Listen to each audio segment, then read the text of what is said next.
හරි මේ වෙනකොට 2026 ළමයින්ට භෞතික විද්‍යාවේ MCQ පේපර් එකක් තියලා ඉවරයි. ඒ වගේම essay පේපර් එකක් තියලා ඉවරයි. ඉතින් MCQ පේපර් එක සමහර ළමයි අමාරුයි එහෙම කියලා තිබ්බා. නමුත් ඇත්තටම කතාව ගත්තොත් MCQ පේපර් එකත් ගොඩාක් අමාරුයි කියන්න බෑ. ඒ කියන්නේ 2015 2019 තරම් එහෙම අමාරු පේපර් එකක් නෙවෙයි MCQ පේපර් එකක්. හැබැයි පැහැදිලිවම 24 25 වගේ අවුරුදු වලට සාපේක්ෂව MCQ පේපර් එක ටිකක් ඕනනම් අමාරුයි කියලා කියන්න පුළුවන්. මොකද අර තියරි පැත්තට පොඩ්ඩක් බර කරලා තිබ්බා. ඒ වගේ ප්‍රශ්න සමහරවිට කියවද්දි ටිකක් වැඩිපුර කාලය යනවා. අනිත් පැත්තට තියරි හරියටම දන්නේ නැති ළමයෙක්ට සමහරවිට සමහර MCQ නිකම්ම වර්ධින විදිහට තිබ්බා. ඔය ප්‍රකාශන ප්‍රශ්නේම සමහර ඒවා තිබ්බා නිකන් හරි වගේ පේනවා. හැබැයි ඇත්තටම ගත්තොත් වැරදි. අර ඒ වගේ ප්‍රශ්නත් කිහිපයක් තිබ්බා පේපර් එක ඇතුලේ. දැන් 25 24 පේපර්ස් වල එච්චර එහෙම ප්‍රශ්න තිබ්බේ නැහැ. නමුත් දැන් එසේ පේපර් එක ඔයාලා දකින්න නැති පැහැදිලිවම එසේ පේපර් එක නම් සෑහෙන ලේසි මට්ටමක තිබ්බනේ. ඒ කියන්නේ එසේ පේපර් එකේ අර ඔක්කොම ප්‍රශ්න වුණත් කරන්න පුළුවන් හරියට ටයිම් බැලන්ස් කරලා හොඳට එසේ ප්‍රැක්ටිස් කරලා ගිහලා ළමයට නම්. එච්චරට අර එසේ පේපර් එකේ ගොඩාක් ප්‍රශ්න ලේසි ඉතින්. හැම එකම වගේ. එතනිනුත් ලේසිම ප්‍රශ්නයක් තමයි 8 වෙනි එසේ එක ගුරුත්වාකර්ෂණ ක්ෂේත්‍රය. ඒකේ මම හිතන්නේ සූත්‍ර සේරම ටිකක් දීලා තිබ්බා. මම නිකන් උඩින් ප්‍රශ්නේ බැලුවා. ඊට පස්සේ 10 B එසේ එක විකිරණ ප්‍රශ්නේ කොහොමත් ඉතින් හැම අවුරුද්දෙම වගේ ඒක නම් ගොඩාක් අමාරු වෙන්නේ නැහැ. මේ පාරේ එක මාරම ලේසි ප්‍රශ්නයක්. ඊට පස්සේ හැම එකම වගේ ඉතින් ලේසි මේ පාර 10 එසේ එක ගත්තත් තාප එසේ එකත් වෙන අමාරුයි කියලා මොකුත් කාටවත් කියන්න බෑ. ඒකත් ඇත්තටම පාට ලේසි. මම දැන් මේ වීඩියෝ එකේ මුලින්ම ඔයාලට 10 B එසේ එක සාකච්ඡා කරනවා. මේක 2026 ළමයින්ට දාන වීඩියෝ එකක් නෙවෙයි. ඇත්තටම 27 සහ 28 විකිරණ පාඩම කරපු ළමයෙක් කවර් කරගෙන ඉන්න ළමයෙක් ඉන්නවා නම් ඒ ළමයාට බලලා මේ වීඩියෝ එකෙන් 2026 පේපර් එකේ ආපු 10 BS එක ගොඩ දාගන්න පුළුවන්. ඒ වගේම ඉස්සරහට අපි 2026 පේපර් එකේ ෆුල් ඉතුරු එසේ ප්‍රශ්න සාකච්ඡා කරන වීඩියෝස් දානවා. ඊට අමතරව MCQ පේපර් එකේ ඩිස්කෂන් එකකුත් ඉස්සරහට දානවා. හරි අපි මුලින්ම 10 BS එක බලමු. කොහොමද එසේ එක කියලා. මම PDF එක මේ වීඩියෝ එකේ ඩිස්ක්‍රිප්ෂන් එකේ link එකට ඇඩ් කරන්නම්. එතනින් ඔයාලට ගිහලා ඩවුන්ලෝඩ් කරගන්න පුළුවන් physics පේපර් එක 2026. ප්‍රශ්නේ ලොකු ඡේද කැලලක් දීලා තිනවා. මම ඒ ඡේද කැලල කියවන්න යන්නේ නැහැ. මම කෙලිම ප්‍රශ්න වලට යනවා. මම ඔයාලටත් කියලා තියෙනවා අර ලොකු ඡේදයක් දුන්න පළියට බොරුවට බය වෙන්න එපා. ඒ ප්‍රශ්නේ තියෙන දත්ත වගේ දේවල් පොඩ්ඩක් බලන්න. දැන් ඔය සමහර තැන් වල තියෙනවානේ උස මෙච්චරයි. අර ඒ වගේ දැන් මේ ගාන ගත්තොත් වරහනක් දාලා HC ගුණිතය. HC ගුණිතය සමානයි කියලා යම් ගානක් දීලා තියෙනවා. ඊට පස්සේ ඉලෙක්ට්‍රෝන වෝල්ට් එකක් කියන්නේ ජූල් මෙච්චරයි කියලා දීලා තියෙනවා. ඒවා නම් ඉතින් අපි ක්ලාසස් වල නිතරම හදන ගණන් වලක් තියෙන දේවල්. මතකත් ඇති ගොඩක් ළමයින්ට ඒවා. ඊට පස්සේ අර ඒ වගේ දේවල් පවා දීලා තියෙනවා. ඒ වගේ අර විශේෂ දේවල් ටිකක් පොඩ්ඩක් නෝට් කරගත්තාම සාමාන්‍යයෙන් ඔයාලට ප්‍රශ්නේ මේ අහන ප්‍රශ්න වලට උත්තර දීගෙන යන්න පුළුවන්. අර ඡේදේ ෆුල් කියවන්න එහෙම ඕනේ නැහැ. දැන් යාන්ත්‍රික විද්‍යාව ප්‍රශ්නේ මාළේ දකින්න ඇති. තඩි ඡේද කැලලක් තියෙනවා. නමුත් අර දීලා තියෙන රූපසටහන සහ රෝම ඉලක්කම් බැලුවාම අපිට තේරෙනවා මේ ප්‍රශ්නේ සාමාන්‍යයෙන් කරගන්න පුළුවන්ද කියලා. සමහර ප්‍රශ්න වලට උත්තර ඒකේ ඡේදේ තිබ්බා. එතකොට ඒ වගේ ඡේදෙන් උත්තර ගන්න ප්‍රශ්න තිබ්බොත් පොඩ්ඩක් ඡේද කියවන්න වෙනවා. දැන් 10 BS එකේත් අපි බලමු මේ වගේ තියෙද කියලා. එතකොට පළවෙනි ප්‍රශ්නේ බලන්න දැන් 10 BS එකේ ඒ කොටසේ අහනවා ගබඩා වලල්ලේ ඉලෙක්ට්‍රෝන මෙච්චරක් අඩංගුවේ සෑම ඉලෙක්ට්‍රෝනයක්ම තත්පරයකට පරිභ්‍රමණ තත්පරයකට වට මෙච්චරක් සම්පූර්ණ කරයි කියලා කියනවා. මෙමෙ ඉලෙක්ට්‍රෝන චලන කදම්බේ ධාරාව ලෙස හඳුන්වන විද්‍යුත් ධාරාවක් ඇති කරයි කියලා කියනවා. ඉතින් ඔයාලා දන්නවා ඉලෙක්ට්‍රෝන චලනය වෙනකොට එතන කරන්ට් එකක් උපදිනවා. ඒක තමයි ඔය කියලා තියෙන්නේ. ගබඩා වලල්ලේ ස්ථාවර ලක්ෂයක් කරහා එක් තත්පරයකදී ගමන් කරන මුළු ඉලෙක්ට්‍රෝන සංඛ්‍යාව ගණනය කරන්න කියලා කියනවා. ඒක නේද ඊටම ලේසි ප්‍රශ්නයක් නේද? එතකොට ගාණේ ආලා උඩ කියනවා ඡේදෙ මේ ඉලෙක්ට්‍රෝන ඔක්කොම මෙච්චරක් තියෙනවා සහ තත්පරයකට ඉලෙක්ට්‍රෝන ටික මෙච්චර වට සංඛ්‍යාවක් කරකිනවා කියලා. එහෙනම් ඉතින් තත්පරයකට යන මුළු ඉලෙක්ට්‍රෝන ගාන කොහොමද යන්නේ අපි? තත්පරයකට වට ගාන දීලා තියෙනවා මුළු ඉලෙක්ට්‍රෝන ගාන දීලා තියෙනවා දෙන්න ගුණ කරා නම් හරිනේ. ඒ කියන්නේ 5 වැඩි කිරීම 10 12 ගුණ කිරීම 2 වැඩි කිරීම 10 6. එතන මෙතනින් එනවා 10 වැඩි කිරීම 10 18ක්. ඒ කියන්නේ 1 වැඩි කිරීම 10 19 වෙනි බලයනේ. හරි ඔක තමයි ඒතර උත්තරේ වෙන්නේ. එතකොට තත්පරයකට යන ඉලෙක්ට්‍රෝන ගාන තත්පරයට කියලා ඕනනම් ඒකගේ තියන්නත් පුළුවන්. දෙවෙනි කොටසේ තියෙනවා එනයින් ගබඩා වලල්ලේ කදම්බ ධාරාව නිර්ණය කරන්න කියලා කියනවා. ඉතින් ඔයාලා දන්නවා දැන් අපි ධාරාව කීයද කියලා අහන්න. ඉතින් Q = IT. I කියන්නේ මොකද්ද? Q බෙදීම T. Q කියන්නේ මොකද්ද? NE නේ. අපි ක්ලාසස් වල උගන්වන සූත්‍ර සෙට් එක. N බෙදීම T කියන්නේ මොකද්ද? තත්පරයකට යන ඉලෙක්ට්‍රෝන ගාන. E කියන්නේ ඉලෙක්ට්‍රෝන ආරෝපණය. ඉතින් තත්පරයකට යන ඉලෙක්ට්‍රෝන ගාන කියන්නේ මෙතනින් අපි හෙව්වා. 1 වැඩි කිරීම 10 19. ඒක ඉලෙක්ට්‍රෝනයක ආරෝපණය 1.6 වැඩි කිරීම 10 ඍණ 19 ගුණ කරාම අපිට හම්බ වෙනවා ධාරාව කීයද කියලා නේ. එතකොට අපිට ලේසියෙන්ම සුළු කරගන්න පුළුවන් මේකට මේක කැපෙනවා 1.6 ඇම්පියර් කියලා එනවා. SI එකක වලින් උත්තර එන්නේ මේවල 1.6 ඇම්පියර් කියලා උත්තර එනවා. ඊට පස්සේ B කොටසට යන්න තියෙන්නේ. A ස්ථානයේ B ස්ථානයේ C කියලා කොහොම වගුවක් දීලා තියෙනවා. ඊට පස්සේ මෙයාලා දැන් මේ වගුවේ අර තරංගායාම පරාසයමක් දීලා තියෙනවා. අපෙන් අහන්නේ මොකද්ද ප්‍රශ්නේ? එක් එක් තරංගායාම පරාසයට අනුරූප වන විද්‍යුත් චුම්බක වර්ණාවලියේ කලාපයේ නම. අමාරු දෙයක් නෙමෙයි අහන්නේ නේ. අර නිකන් ප්‍රශ්නේ හුරු නැති වචන එහෙම තියෙන්න පුළුවන් සමහර ළමයින්ට. නමුත් අහන දේ බලන්න අහන දේ අමාරු දෙයක් නෙවෙයි. අර තරංගායාම වලට ගැලපෙන කලාපය මොකද්ද කියලා අහන්නේ. ඉතින් ඔයාලට පැහැදිලිව පේනවා දැන්. ළමෙක් අහන්න පුළුවන් ඒකට තරංගායාම කලාපය එහෙම මතක තියෙන්න ඕන කියලා. මතක තියෙන්න ඕනේ නැහැ නේ. කොහොමද දැන් ওই වගේ ගානක අපි උත්තරේ ගන්නෙ? අපි ඔයාලට තියරි උගන්වනකොට උගන්වනවා. දැන් ඔය මගේ 10B එසේ එක කොට දාගන්න අදාළව මම කරපු සෙමිනාර් එකකුත් තියෙනවා YouTube එකේ දාලා. ඒතර අවශ්‍ය ළමයෙක් ඒක බැලුවා නම් අනිවාර්යෙන් මේ ප්‍රශ්නේ ෆුල් ලකුණු ගන්න පුළුවන් 30න් 30ම. මොකද මේකට අදාළ සියලුම තියරි පාර්ට්ස් ටික එතන අපි කතා කරනවා. MCQ ගැටලුත් හදනවා. එසේ එකකුත් මම හිතන්නේ මම හැදුවා. එතකොට මේ එහෙම හැදුවේ නැත්නම් ඔයාලට එසේ හදා ගන්නත් පුළුවන්. ඒකේ සියලුම තියරි කාරණා ටික මුලින් ඉඳන් උගන්වනවා. එතකොට ඒක බැලුවා නම් ළමෙක් මේ essay එක අනිවාර්යෙන් ලියා ගන්න ඇති. මේ ඒක බැලුවත් මම කියන්නේ ක්ලාසස් වලට සම්බන්ධ වුණා නම් ඒවා පිළිවෙලට කොහොමත් කරලා තියෙනවා. අර ඒ වීඩියෝ එක බැලුවත් වැඩේ කොට දාගන්න ඇති. එතකොට දැන් අහන්නේ අපෙන් කලාපයේ නම. දැන් ඔයාලට අපි තියරි උගන්වන්න දෙයක් තමයි දෘශ්‍ය ආලෝකය. දෘශ්‍ය ආලෝකයේ තරංගායම පරාසය පොඩ්ඩක් මතක තියාගන්න ඉන්න කියලා කියනවා නේ. නැනෝමීටර 400යි නැනෝමීටර 700යි අතර. නැනෝමීටර කියන්නේ 10 ඍණ 9යි මීටර කියන අදහසනේ. එතකොට මේකේ බල ටික අයින් කරොත් 10 ඍණ 7යි මීටර සහ 10 මෙතන 7 වැඩි කිරීම 10 ඍණ 7යි මීටර කියලා එන්නේ. ඔය කලාපය තමයි දෘශ්‍ය කලාපය කියලා කියන්නේ. ඔය ටික අතර. එතකොට දැන් බලන්න ඔය වගුවේ C කියන එක පොඩ්ඩක් හොඳට බලන්න. C කියන එක්කෙනාගේ තරංග කලාපය වෙන්නේ ලැම්ඩාගේ පරාසය වෙන්නේ 7 වැඩි කිරීම 10 ඍණ 7 සහ 1 වැඩි කිරීම 10 ඍණ 3. ඒ කියන්නේ මොකක්ද අර මීට වඩා වැඩි කොටස. ඒ කියන්නේ දෘශ්‍ය එක්කෙනාට වඩා වැඩි තරංගායාමයක්. ඔයාලා දන්නවා තරංගායාමය වැඩි වෙනවා කියන්නේ ශක්තිය අඩු වෙනවා. ශක්තිය අඩු වෙන පැත්තෙන් තරංගායාමය වැඩි වෙන්නේ. ඒ කියන්නේ දෘශ්‍ය එක්කෙනාට වඩා ශක්තියෙන් අඩු එකා ගැන තමයි කියලා තියෙන්නේ. ඒ කියන්නේ C කියන්නේ මොකද්ද? අදෝරක්තනේ. IR. C කියන්නේ අදෝරක්ත. ඊට පස්සේ B කියන එක දිහා හොඳට බලන්න. B කියන එක ගත්තාම දැන් 1 වැඩි කිරීම 10 ඍණ 8 අපිට හුරු නැහැ. හැබැයි එහා පැත්තේ තියෙන්නේ මොකද්ද? 4 වැඩි කිරීම 10 ඍණ 7. ඒ කියන්නේ මෙන්න මේක. 4 වැඩි කිරීම 10 ඍණ 7. මීට වඩා අඩු නේ. තරංගායාමයේ අතින් ගත්තොත් මීට වඩා අඩු ගැන කියන්නේ B කොටසේ කියන්නේ මේක සහ මීට වඩා අඩු 1 වැඩි කිරීම 10 ඍණ 8 කියන්නේ මීට වඩා අඩුයිනේ. ඒක සහ ඒක අතර. ඒ කියන්නේ මෙයාට වඩා ඊළඟට අඩු එක්කෙනා. මොකක්ද අඩු ලැම්ඩා. ලැම්ඩා අඩුයි කියන්නේ ශක්තියෙන් වැඩි. ආලෝකයට වඩා ශක්තියෙන් වැඩි එක්කෙනා කවුද අපිට හම්බෙන? පාරජම්බුලනේ. ඒ කියන්නේ UV, ultraviolet. UV. ඊට පස්සේ A කියන එක මොකක්ද?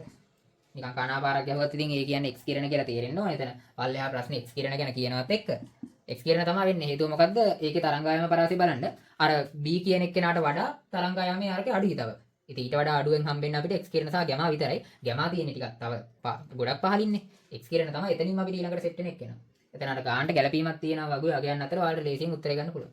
මම මේ ABC මාරු කරලා ලිව්වේ හරියට ලියලා තියෙන ඉස්සරහින්. එතකොට A කියන්නේ X කිරණ, B කියන්නේ ultraviolet, පාරජම්බුල, C කියන්නේ අදෝරක්ත. හරි ඊට පස්සේ C කොටස තියෙනවා. C කොටසේ තියෙනවා බලන්න C කොටස. දැන් මේ ප්‍රශ්නෙට විනාඩි 30ක් හම්බ වෙනවා ඔයාලට පේපර් එකේ කරන්න නේ. මම ළමයින්ට කියලා තියෙනවා විනාඩි 20න් එසේ එකක් ප්‍රැක්ටිස් කරන්න කියලා. එහෙම නැත්නම් ඔයාලට එසේ ප්‍රශ්න 5-6ක් ලියා ගන්න වෙන්නේ නැහැ. 5-6ක් ලියන්න කියන්නේ වැඩි හොඳට. හරිද? ලියන්න බැරි වෙන්නේ නැහැ. අනිවාර්යෙන් ලියන්න පුළුවන්. අපිත් එහෙම ලියලා තියෙනවා. එහෙම ලියන්න පුළුවන්. පේපර් එකේ සමහර ළමයි 8න් 8ම ලියන අයත් ඇති. හරි. එතකොට දැන් මේක කියනවා C කොටසේ පරීක්ෂණයකදී කාබන් නැනෝ ද්‍රව්‍යයක් X කිරණ ෆෝටෝන දැන් ඔය ඡේදය ඇත්තටම ලොකුවට අදාළක් නැහැ. ඔය ඡේදේ සරල අදහස මම කියන්නම් ඔයාලට. එතන කියනවා යාළුවා මේ ෆෝටෝන වල ශක්තිය දීලා තියෙනවා. 310 ඉලෙක්ට්‍රෝන වෝල්ට් කියලා. ඡේදය ඔයාලට කියව ගන්න පුළුවන් ඊපස්සේ එතන වගන්තිය 310 ඉලෙක්ට්‍රෝන වෝල්ට් කියලා ශක්තිය දීලා තියෙනවා. ඊට පස්සේ X කිරණ කදම්බයකට මෙච්චරක ක්ෂමතාවක් ඇත කියලා දීලා තියෙනවා. නේ? මිලි වෝල්ට් වලින් දීලා තියෙනවා ක්ෂමතාව. 9.92 කියලා. ඊට අමතරව දීලා තියෙනවා වර්ගඵලය. පෘෂ්ඨ වර්ගඵලය මෙච්චරයි කියලා දීලා තියෙනවා. 2 වැඩි කිරීම 10 ඍණ 6. ඔක්කොම SI එක වලින් එහෙම තමයි දීලා තියෙන්නේ. අතන නම් උපසර්ගයක් එහෙමත් තියෙනවා. අපි බලමු. පළවෙනි කොටස යනවා මෙම ෆෝටෝන ශක්තියට අනුරූප වෙන තරංගායාමයේ නිර්ණය කරන්න කියලා කියනවා. ඉතින් ඒක මහ දෙයක් නෙවෙයිනේ දැන් අර. ඒකයි මම අර හැමතිස්සෙම කිව්වේ වගන්ති ලොකුවට කියවින්න අවශ්‍ය නැහැ.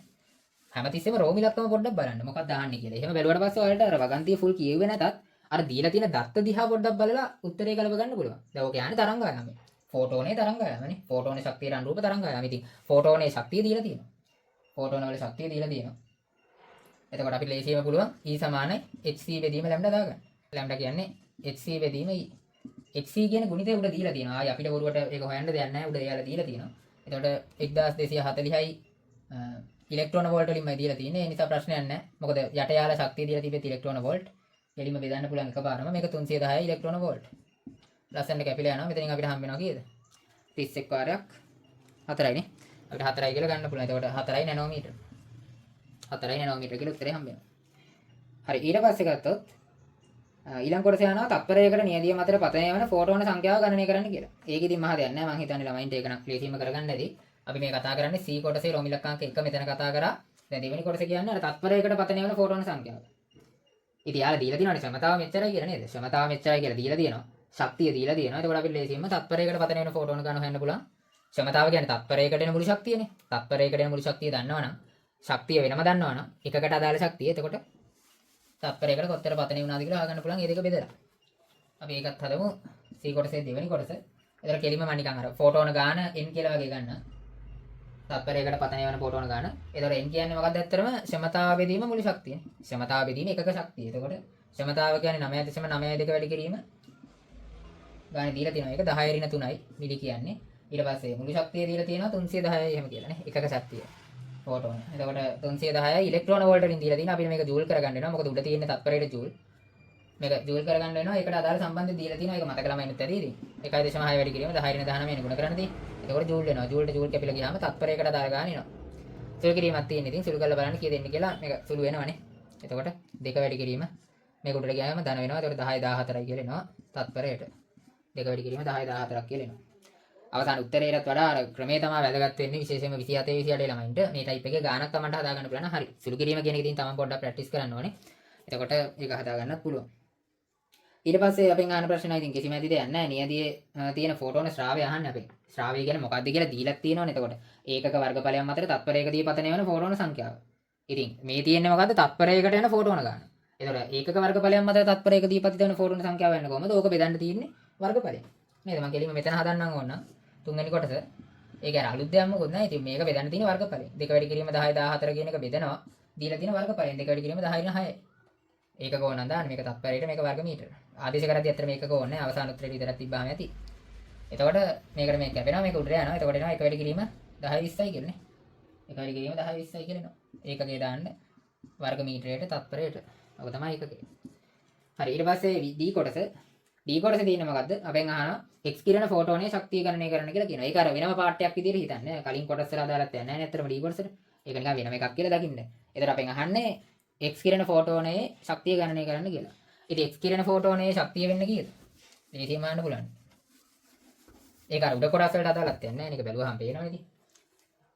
ශක්තිය වෙන්න කීයද? ඉතින් ඔයාලා දන්නවා අර ඔතන අර මේ ශක්ති මට්ටම් තියෙනවනේ. ඒතකොට ශක්ති මට්ටම් දෙකකට අදාළ වෙනසට අදාළ ශක්තියක් තමයි පිට වෙන්නේ නේ ඔය ෆෝටෝන විදියට.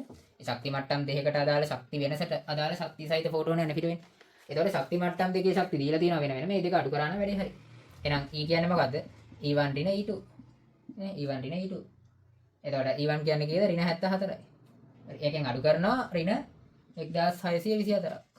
අර අඩු කරන එක හරියට කරන්න ඕනේ. එතකොට ධන උත්තරයක් එනවා. ඉතින් මේක ගියාම කීයද එන්නේ? කෙලින්ම මෙතන 24 යනවා. ඊට පස්සේ 1550යි නේ එන්නේ 1550යි. මේක ධන වෙනවනේ. එතකොට ඉලෙක්ට්‍රෝන වෝල්ට් 1550යි කියලා එන්නේ. ඉලෙක්ට්‍රෝන වෝල්ට් වලින් තිබ්බට ප්‍රශ්නයක් නැහැ නේ. කොහෙවත් ගාණ කියලා නැහැ නේ ජූල් වලට හරවන්න කියලා. ඊට පස්සේ E කොටසේ තියෙනවා ලාක්ෂණික X කිරණ වලට වඩා සින්කොට්‍රෝන X කිරණ විකිරණයේ එක් වාසියක් සඳහන් කරන්න කියලා කියනවා. ඒක ඉතින් ඡේදය තියෙනවා. දැන් ඉන්නේ එතකොට තමයි ඡේදය පොඩ්ඩක් ඕන වෙන්නේ. දැන් ඕක ඔයාලා කොහොමද දන්නේ නැහැ නේ. අපි තියරි ක්ලාසස් වල වුණත් තියරි වල වුණත් ඕවා කතා කරන්නේ නැහැ නේ. ඔය ෆෝටෝන වල ලොකු දේවල් කතා කරන්නේ නැහැ නේ. යම් මූලික දේවල් කියලා ඇති. නමුත් අර මේ වගේ දේවල් කියලා නැහැ නේ. සමහර ළමයි මේ වචනේත් ඇහුවේ සමහරලාට පළවෙනි වතාවට වෙන්න පුළුවන් නේ. එතකොට මේ සින්කොට්‍රෝන කියන එක. එතකොට මේ ඒක ප්‍රශ්නයක් නැහැ. ඒක ඡේදය ඇති. පොඩ්ඩක් ඡේදය කියලා බලන්න. ඡේදය කියවුවාම ආට පේනවා ඡේදේ පටන් ගන්න මුල්ම තැන ඉඳලා 4 වෙනි පේලියට වගේ ගියාම ඒකේ තියෙනවා ඔය සින්කොට්‍රෝන කියන්නේ මොනවද කියලා. එතන යාලා කියනවා මේකේ මේ තරංගායම පරාසය ගොඩක් පුළුල් කියලා නේ. එහෙනම් අපිට ලියන්න පුළුවන් පුළුල් තරංගායම පරාසයක විකිරණ ලබාගත හැකි වීම කියලා. ඒ වගේ උත්තරයක් ලියන්න තියෙනවා. පුළුල් තරංගායම පරාසයක විකිරණ ලබාගත හැකි වීම. හරි ඊට පස්සේ ඒක නිකන් ඡේදයෙන් කියලා ගන්න දී. F කොටසේ ආයතනයක් පොඩි ගානක් තියෙනවා. සින්ක්‍රොටෝන පාසුකම විකිරණ පාලිත ප්‍රදේශ ලෙස නම් කර ඇත. ගබඩා වලල්ල අසල නිපද වෙන විකිරණ පර්යේෂණ ස්ථානයක් දෙසට ගමන් කළ හැකි කියලා කියනවා. එබැවින් ගබඩා වලල්ල සහ පර්යේෂණ ස්ථාන අතර ආවරණ ද්‍රව්‍ය ස්ථාපනය කර ඇති අතර දැන් මේ කතාව ඇත්තටම වැඩක් නෑ ගාන හදන්න. අපි කෙලින්ම නිකන් ගානට යන්න. අර ගානේ දත්ත තියෙන පොයින්ට් එක විතරයි අපිට ඕනේ ඕකට. ඒ කියන්නේ රෝම ඉලක්කමට කලින් තියෙන වාක්‍ය. ආවරණ ද්‍රව්‍ය නොමැතිව සඵල මාත්‍රා ශීඝ්‍රතාව දවසකට මිලිසීවර්ට් 0.4 කියලා දීලා තියෙනවා. දවසකට මිලිසීවර්ට්. සීවර්ට් කියන්නේ සඵල මාත්‍රාමයිනේ SI එකකේ. මිලි කියන්නේ උපසර්ගය. එතකොට ආවරණ ද්‍රව්‍ය සෑම 2 සෙන්ටිමීටර ඝනකමක්ම සඵල මාත්‍රා ශීඝ්‍රතාවය එහි පවතින අගයෙන් හරි අඩකට අඩු කරයි කියලා කියනවා. ඒ කියන්නේ ඔය x කිරණ ගන්න තැන් වලට එහෙමත් යන්න එපා කියන්නේ ඔය විකිරණ අපේ යකට එන්න නිසානේ. අර ඒ වගේ දෙයක් ඔතන කියන්නේ නේ. අර ඒක ඇතුළට යනකොට අපිව මෙච්චරකට නිරාවරණය වෙනවා කියලා කියනවා. මෙච්චර මාත්‍රාවකට නිරාවරණය වෙනවා කියලා කියනවා. ඒක අඩු කරගන්න පුළුවන්ලු ආවරණයක් පැලඳුවාම. දැන් ආවරණයේ ඝනකම සෙන්ටිමීටර 2ක්ලු. සෙන්ටිමීටර 2ක ආවරණයක් පැලඳුවාම අර මාත්‍රාවෙන් අපේ ඇඟට යන්නේ හරියටම භාගයක්ලු. භාගයක් කියලා කියනවා. එතන අපිට පළවෙනි ප්‍රශ්නේ අහනවා F කොටසේ පළවෙනි කොටසේ බලන්න මොකක්ද අහන්නේ කියලා.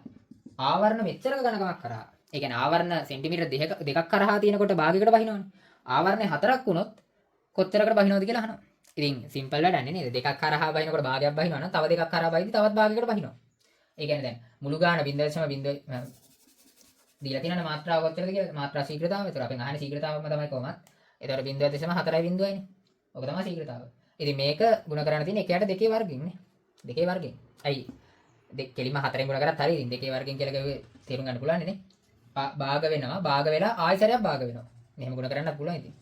භාග වෙනවා එක සැරයක් 2 සෙන්ටිමීටර හරහා තියෙද්දි ආයසරයක් තව දෙකක් යන්න බෑ. එතකොට තවත් භාග වෙනවා. ඒ ඔක්කොම 4 සෙන්ටිමීටරයක් කියලා දීලා තියෙනවා. එතකොට අර අපි අර්ධ ආයු කාල සීන් එකක් කරේ මතකත් ඇති ළමයින්ට. ඒ ටයිප් එකට හදන්න තියෙන්නේ. අර දෙකේ බලයක් කියලා දාගෙන එහෙම අර්ධ ආයු කාල ගන්න ඔයාලා. ඒ වගේ තමයි මෙතන නිකන් අදහස. එතකොට කෙලිම මේක කැපිලා 0.1 කීය දෙන්නේ? 0.1 බිඳුවයි කියලනවා. ඒකකේ දාන්න ඉතින් මිලි සීවර්ට් දවසකට. හරි ඊට පස්සේ දෙවෙනි කොටස බලන්න. දෙවෙනි කොටසේ තියෙනවා පර්යේෂණ ස්ථානයේ සේවය කරන පරීක්ෂකයෙකුට මෙම අඩු කළ සඵල මාත්‍රා ශීඝ්‍රතාව ලැබෙනවා කියලා කියනවා. ඒ කියන්නේ මෙන්න මේක යාට ලැබෙනවලු. දවසකට මෙච්චරක සඵල මාත්‍රා ශීඝ්‍රතාවක් එයාගේ ඇඟට ලැබෙනවා. දිනකට පැය 8ක් එයා වැඩ කරනවලු. දිනකට පැය 8යිලු වැඩ කරන්නේ. ඒ කියන්නේ දවසේ පැය 24ක් වැඩ කරන්නේ නැහැ. දැන් 24ක් වැඩ කරොත් තමයි මෙච්චරක් යන්නේ. දැන් මූ 24ක් වැඩ කරන්නේ නැහැ නේ පැය 8යි වැඩ කරන්නේ. ඒ කියන්නේ 24න් 8ක් කියන්නේ කොච්චරද? භාගයක් විදිහට ගත්තොත් නේ. 3න් එකක්. 3න් එකක් තමයි වැඩ කරලා තියෙන්නේ. ඒ කියන්නේ ඇත්තටම දවසකට මෙයාගේ ඇඟට යන්නේ 0.1 බිඳුවෙන් කීයද 0.1 බිඳුවෙන් 3න් එකක්. 3න් එකයි 24න් 8ක්. ඒ කියන්නේ 3න් එකක්. ඕක තමයි දවසකට මෙයාට යන ප්‍රමාණය. දැන් 24න් වැඩ කරොත් මෙච්චරක් යන්නේ මේ දවසකට මෙච්චරක්. නමුත් මෙයා දවසම වැඩ කරන්නේ නැහැ. පැය 8යි දවසකට වැඩ කරන්නේ. ඒ වගේ දවස් 99ක් යනවා. ඉතින් එක දවසකදී මෙයාගේ ඇඟට යන්නේ මෙච්චරයි. මොකද මේ ෆුල් ප්‍රමාණය මෙ යන්නේ නැහැ. එයා වැඩ කරන්නේ පැය 8ක් නිසා. ඕකෙන් දවස් 99ක් වැඩ කරනවා. ඒතර මුළු ගාන අතනින් සුළු කරලා ගන්න තියෙන්නේ. සුළු කරලා ගන්න කියලා දෙන්නේ කියලා. සුළු කරාම උත්තර එනවා. හරිද? තුන් වරක් කැපෙනවනේ. මේක 33යි කියලා කැපෙනවා. දශම ස්ථානය අයින් කරාම කීය දෙන්නේ? 3.3යි කියලා එනවා. 3.3යි මිලි සීවර්ට් කියලා අපිට ගන්න පුළුවන්. 3.3යි මිලි සීවර්ට් කියලා ගන්න පුළුවන්. හරි. ඔක තමයි ඒතර උත්තරය වෙන්නේ. ඉතින් අපි ගාන හදලා ඉවරයි. මම හිතන්නේ මම නිකන් අර සාකච්ඡා කරගෙන යන්නත් විනාඩි 20ක්වත් ගියේ නෑ. මේ සාපේක්ෂව ලේසි ගානක්. මොකද අර කරද්දි ළමයින්ට මීට වඩා අඩු කාලයකින් ඔක කරන්න පුළුවන්. මම ඔයාලට කියලා තියෙනවා එසේ එකක් කරද්දි මේ 27 ළමෙක් වුණත් 28 ළමෙක් වුණත් අර වැඩ කරද්දි හිතර ගන්න අර එසේ එකක් කරන් යද්දි පිළිවෙලට ලස්සනට එහෙම කරන් යන්න ඕනේ නෑ. දැන් මම සාකච්ඡා කරද්දි එහෙම කරගෙන ගියා. මේක මාරම ලේසි එකක්. අනිත් පැත්තට ඔයාලා පේපර් එකක් කරද්දි එහෙම ෆුල් ලස්සනට එහෙම කරන්න ඕනේ නෑ. ඔයාලට මතක් වෙනවා ඔයාලට පුළුවන් ටික කරගෙන යන්න. මොකක් හරි තැනක හිර වෙනවා නම් ඒක රවුන්ඩ් කරලා ඊළඟ ප්‍රශ්නෙට යන්න. එහෙම ගිහිල්ලා ආයි වටයක් ගහලා එන්න ඕනේ අර බැරි වෙච්ච ටික කරන්න. එතකොට කාලයත් ඉතුරු කරගෙන පුළුවන් තරම් ලකුණු ප්‍රමාණයක් ඔයාලට ගන්න පුළුවන්. මේ ප්‍රශ්නේ සම්බන්ධ සාකච්ඡාවක් දැන් මේ 10 BS එක ඊට පස්සේ 10 A වලට යාන්ත්‍ර විද්‍යාව විෂය එක ඒවටත් දානවා මේ වගේ ඩිස්කෂන් වීඩියෝස් YouTube channel එකත් එක්ක ඉන්න අනිවාර්යෙන් YouTube channel එක ගැන දන්නේ නැති ඔයාලගේ යාළුවෝ ඉන්නවා නම් එයාලට channel එක ගැන පණිවිඩය දෙන්න. එහෙනම් අපි මෙතනින් මේ වීඩියෝ එක අවසන් කරමු. හැමෝම මහන්සිලා වැඩ කරගන්න හැමෝටම ජය වේවා.